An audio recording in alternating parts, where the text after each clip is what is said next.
Hello, and welcome to today's episode of Emotional Badass, where Moxie meets Mindful. I'm Nikki Eisenhower, life coach and psychotherapist, and on today's episode, we are seeking inspiration everywhere as a mindfulness strategy to combat anxiety and depression.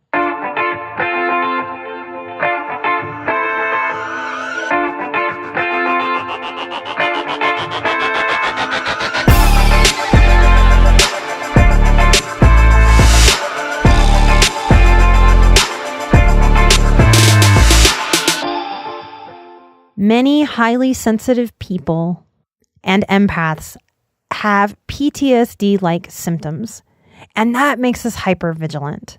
It makes us scan our world for potential hurts, potential threats, and how to be safe. That keeps us in a survival mode instead of a living mode. So today's episode and technique is about helping your body, mind, soul shift from survival to living. Do you remember the childhood game I Spy? It's simple, right? I spy something green. And it's your job to look in your world and look for the green things and try to pick what I'm thinking of. So you might say the green grass or that person's green shirt. And you go through all the green things until you guess what I spy. As soon as we hear someone say, I spy something red, the red things around us pop out. When we're doing I spy in a hypervigilant state, we're playing I spy with scary things. Or we're playing I spy with protector things, meaning someone with post-traumatic stress-like symptoms may sit in a room and put their back against the wall so that no one can ever get behind them. They may look and see that there's a pen on the table so that if someone attacks them, they can pick up the pen and use it as a weapon.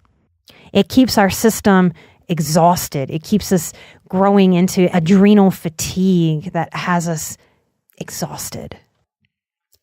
Mindfulness brings awareness that gives us the space to make some changes with our own process, to shape how we process our worlds actively versus slipping into some powerlessness. We can feel very powerless in these post-traumatic stress symptoms in our hypervigilance. We can feel like, well, that's just how I am, or that's the best way to be safe, but it's not a great way to live. Now, our ancestors living in caves, they didn't have the luxury or the knowledge to enact personal power to shape their happiness and their contentment, because they did live with more danger in their lives. We do have this luxury, even if we're working very hard, even if we're going to school, even if we're parenting, we have a luxury of more choice than any other time in our lives, any other time in history. So I want to invite you into my process of just kind of a day in the life and how I use I Spy to help keep my mindset programmed in a way that is healthy and uplifting. The name of this episode is Seeking Inspiration. I looked up the word inspiration for all of us. As a noun, it's the process of being mentally stimulated to do or feel something, especially to do something creative. It's the quality of being inspired, especially when evident in something. It's a sudden, brilliant, creative, or timely idea. It's a person or a thing that inspires. So I'm going to walk you through how I walk my neighborhood. Now, I say it a lot. I love Denver. I moved here to be able to walk, to get out of the car, and to be more present in mind, body, and in my world, and to be able to get more natural exercise for part of my well-being. I have always been a city gal. I love the city. I love the way that my introverted self can both be surrounded by people and also very alone and hidden walking through the city. So these are my inspirations from a recent walk through my neighborhood. This is insight into my internal thoughts and process. I walked around and I could see all of the historic homes, the old architecture. And I stood there looking at it for a minute. It inspires me. The beauty of the intricacies, the architecture of the homes and the businesses. It reminds me of how beautiful it is that we're all different. We all have a different aesthetic. We all have a different desire. We are all drawn to different things. So as much as we have sameness in this human tribe, we have such beautiful and delightful difference. And when I look at these very old homes, I think, wow, if this house can stand for 120 years, I can do a whole lot of standing. It's been cold lately, so when I walk the neighborhood with my southern self, I am often bundled from head to toe like I'm about to embark on an Arctic expedition. And often in Denver, I will see someone while I'm in my frozenness, I will see someone run past me on a little jog in shorts and a tank top. It always makes me chuckle. I choose to believe that this is the universe reminding me that everything is relative. What's cold and freezing for me is totally comfortable for some of these northerners that are down here in Colorado. This gives me comfort, just knowing that everything is relative and I can take care of the things that I feel and other people can take care of the things that they feel. Helps me take care of myself around that helping codependency line. I saw someone walk out of a restaurant and hand a box of leftovers to a homeless man on the street. Immediately, I thought the news misses so much of what is good about humans day in and day out. It's these little moments, these non-big stories, these not a headline stories. These are the important little moments. These are the fabric that weaves caring people together, that shows so quietly and without fanfare our humanity. I felt really blessed to be able to witness that giving and that receiving and the simplicity of it right there in front of me. I grabbed breakfast at a diner and I saw a young couple do the same. For most of their meal, they extended hands to each other as if they didn't want to break connection. I was reminded and inspired that young love, people being open to vulnerability and connection, it is alive and well. That felt warm and human and alive to me. Walking my dog, who has been quite the little beast to get manageable on a leash.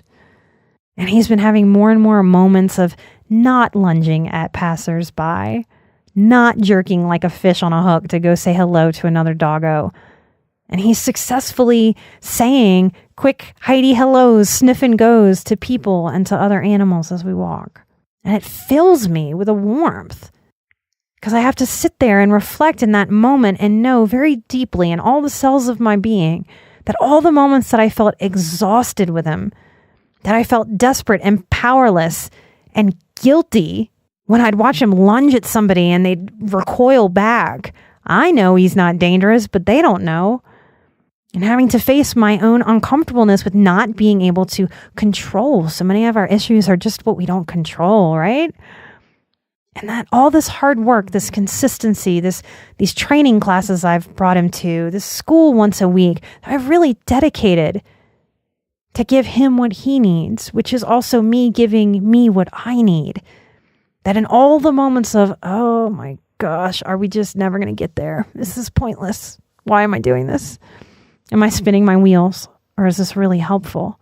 To have the moments unfold in front of me on a walk is such a confirmation, such a validation that hard work pays off. We will reap the rewards of our hard work and our dedication. And it's okay that we might not be able to hold on to that belief when we are going through and when it's tough. We can keep doing what we know is right, and it will pay off if we do the next right thing. So that's just a little insight into how I might process on any given day, on any given walk. And I know in your worlds, your worlds, your lives are as similar to me as they are different. Your walks through life may be vastly different, but I know that you can retrain your brain to bring more lightness, more happiness, more peace, more inspiration just by playing I Spy with what's good, with what's beautiful, and with what's delightfully human. Thank you, listeners, for these beautiful 5-star reviews. If you haven't given us a review yet, please jump on iTunes. It is very, very helpful to this back end business side of the podcasting. It helps the show be put in front of more and more people so that more and more HSPs can figure out that their high sensitivity is a gift and not a burden. Thank you, Deanna Marie 1016. I'm so glad you found us. I'm glad to know you're in the HSP Empath tribe. I'm working hard to keep those episodes. My producer, Chris, is cracking the whip on me keeping the episodes short. And they work for your life, and we're trying to honor that. I want to thank Brian Norleen. I'm happy that you can relate and you find a place here in our HSP tribe. Thank you for your review. Texas Gala, I think that's what that says. You are so, so welcome for those aha moments. I'm so happy to help you have more ahas. Melissa Shirts, yes, ma'am. I have been on both sides of the therapy chair, and I'm hoping that the show is offering wisdom to people on both sides of that therapy chair. Listen for an upcoming episode, therapists, on what you need to do to work with integrity with highly sensitive people. Thank you, Melissa, for your review. Landy92 with lots of Y's. I'm glad that I'm helping you with your overthinking and your people pleasing.